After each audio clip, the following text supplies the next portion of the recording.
Tracy James here. I'm just finishing up a batch of Obsidian in my Diamond Pacific Sonic tumbler. And this is the tumbler I prefer, and I'll tell you why in a few minutes.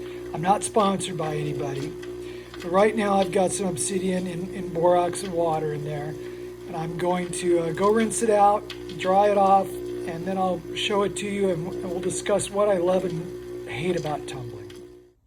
Okay, so I got these pieces out of the tumbler and dried off.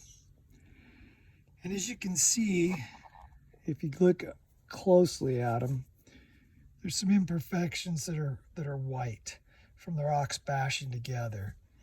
Now in the Sonic tumbler, that's less of a problem than in rotary tumbler.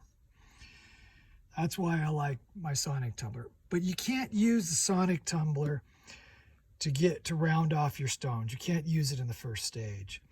It's also good for preserving the shape of your stones. So if you wanted to cut a bunch of cabochons, didn't want to finish polishing them up, you could throw them in the Sonic tumbler and do the last couple stages and have it do some of the work for you. But Obsidian is particularly difficult to do. I put these pieces in and I made sure they had no imperfections on them. And there you go, they still chip. The other thing that's nice about the Diamond Pacific Sonic tumbler is you can control the speed so they don't bash together so hard, but still these imperfections come up and it just drives me crazy. I can't deal with it. Anyway, these pieces of Obsidian, this yellow piece here is a piece of glass I found in our nearby rockhounding area, and I just thought it was pretty cool looking. So I tumbled it up. It's the same hardness as Obsidian, which is volcanic glass. Here's a raw piece. All this Obsidian is from the Modena area of Utah. So, and you go almost anywhere out there and you can find Obsidian. This Obsidian really isn't black. I'm going to hold this up to the light and you're going to see the banding in it, and it's almost a silver gray color.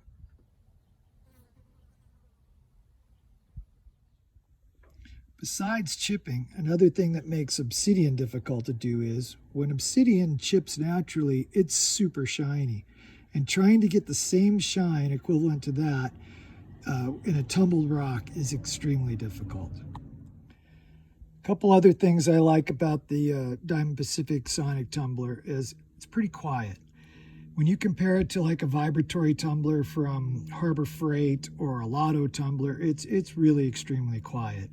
Also, I can use it to polish up intricate sterling pieces when I use steel shot in it, and it saves a lot of time. It can get into nooks and crannies that are extremely difficult to do after you've silversmithed an intricate piece.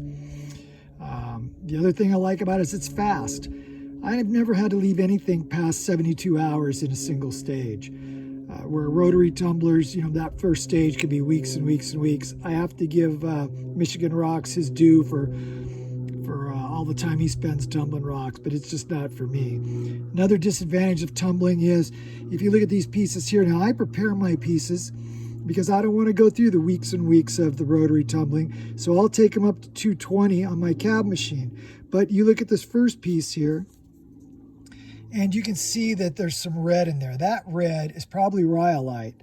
Now, if I was to finish cabbing this on the cab machine, it would be perfectly flat. There wouldn't be any indentations or bad spots. When I tumble this, the odds are that those spots are going to come out, even in the Sonic tumbler, are going to come out lower than the rest of the stone. I just find that really annoying, but I don't have time to do every rock I have, so I take the stuff that's something I don't think is going to be fantastic if I turn it into a cabochon, and I throw it in the rotary tumbler. I hope you've all learned something from this video. I hope it's useful. I have heard people use sugar and things like that to cushion their stones in their tumbler when doing Obsidian.